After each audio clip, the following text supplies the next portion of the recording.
တောက်ကြနေဖွားများဇွန်လတလတာအနှစ်ချုပ်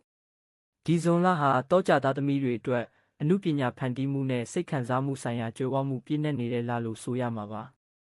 လူမှုရေးအရာဆက်ဆံရေးတွေတိုးတက်ကောင်းမွန်လာမဲ့အလားအလာတွေရှိနေပေမဲ့စိတ်ခံစားချက်လွန်ကဲပြီးဆုံးဖြတ်ချက်များချမိခြင်းကိုတော့သတိပြုရပါမယ်အခုလရဲ့ခေါင်းစဉ်ကတော့ဗီဇစွမ်းရည်ကိုယုံကြည်ပြီးဘဝကိုရောင်စုံဖန်တီးခြင်းပါလဆန်းပိုင်းမှာစိတ်တွေအနှဲငယ်ပြန့်လွင့်နိုင်ပေမဲ့စနစ်ကျတဲ့စီမံချက်တစ်ခုချမှတ်နိုင်ရင်လက်ကုံပိုင်းမှာတောကြသားတို့ရဲ့ဆွဲဆောင်မှုစွမ်းအားအထုထိပ်ရောက်ပြီးလူတိုင်းနှစ်သက်ခြင်းကိုခံရမှာဖြစ်ပါတယ်ချစ်ချင်းမေတ္တာနဲ့ဆက်ဆံရေးတောကြသားသမီးတွေဟာပင်ကိုယ်သဘောအရချစ်စရာကောင်းပြီးမေတ္တာထားတတ်သူများဖြစ်ပါတယ်ဇွန်လမှာအချစ်ရေးဟာအယောင်သွေးစုံလင်လာပြီးတကိုယ်တော်များအတွက်အံ့အားသင့်ဖွယ်ကြုံဆုံခွင့်တွေရှိနိုင်ပါတယ်အိမ်ထောင်သည်များဇနီးမောင်နှံအချင်းချင်းရင်ခုန်စရာအမှတ်တရအသစ်တွေဖန်တီးဖို့အကောင်းဆုံးအချိန်မှာအတူတူပန်းချံလဲခြင်းဖျောင်းတိုင်မိထွန်းပြီးညစာစားခြင်းမျိုးလုပ်နိုင်ပါတယ်တကိုယ်တော်များလုပ်ငန်းခွင်သို့မဟုတ်တငယ်ချင်းမိတ်ဆက်ပေးခြင်းကနေစိတ်တူကိုယ်တူတယောက်နဲ့တွေ့ဆုံခွင့်ရနိုင်ပါတယ်ဆောင်ရန်ကိုယ်ခံစားချက်ကိုပွန့်ပွန့်လင်းလင်းပြောဆိုပါချအေးရသူအတွက်လက်လုံလက်စားလက်ဆောင်လေးတွေပြင်ဆင်ပေးခြင်းကဆက်ဆံရေးကိုပိုနှွေးထွေးစေပါတယ်ရှောင်ရန်လက်ွယ်နေများဇွန်လ6ရက်နဲ့21ရက်မှာမနာလိုစိတ်နဲ့တန်တရားဝင်စရာတွေမဖန်တီးပါနဲ့စီးပွားရေးနဲ့အလုပ်ကိုင်တောကြသားသမီးတွေရဲ့ဇွန်လဟာတီထွင်ဖန်တီးနိုင်စွမ်းအထွတ်အထိပ်ရောက်တဲ့လဖြစ်ပါတယ်အလှပဖက်ရှင်အမှုပညာဖျော်ဖြေရေးဒီဇိုင်းစတဲ့နယ်ပယ်တွေမှာအထူးအောင်မြင်မှုရနိုင်ပါတယ်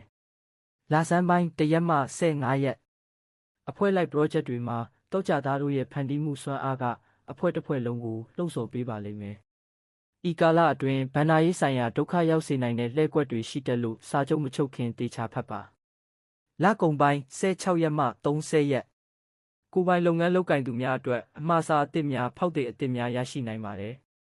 ဝန်ထမ်းများအတွက်လည်းတင်နန်းတက်ရန်ကျွမ်းကျင်မှုအသစ်တင်ယူရန်အခွင့်အရေးကောင်းတဲ့လဖြစ်ပါတယ်ဆောင်ရန်အင်တာဗျူးဖြေရန်အလုပ်သစ်လျှောက်ရန်ဇွန်လ12ရက်နဲ့25ရက်ဟာအထူးသင့်တော်ပါတယ်ရှောင်ရန်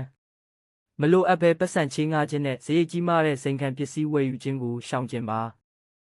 ကျန်းမာရေးနှင့်သတိပြုရန်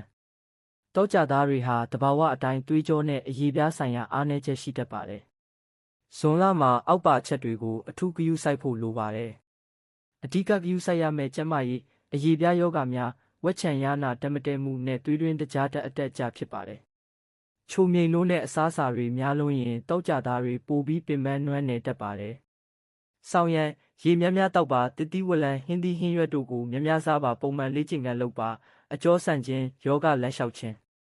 ရှောင်ရန်တကြားလုံးချိုခြင်းများစီကြုံများနဲ့နေဘက်အိပ်ဆက်ခြင်းကိုလျှော့ချပါဇွန်လအတွက်ကံကောင်းစေမဲ့အရာများကံကောင်းသည့်အဆောင်လက်ဖွဲ့များ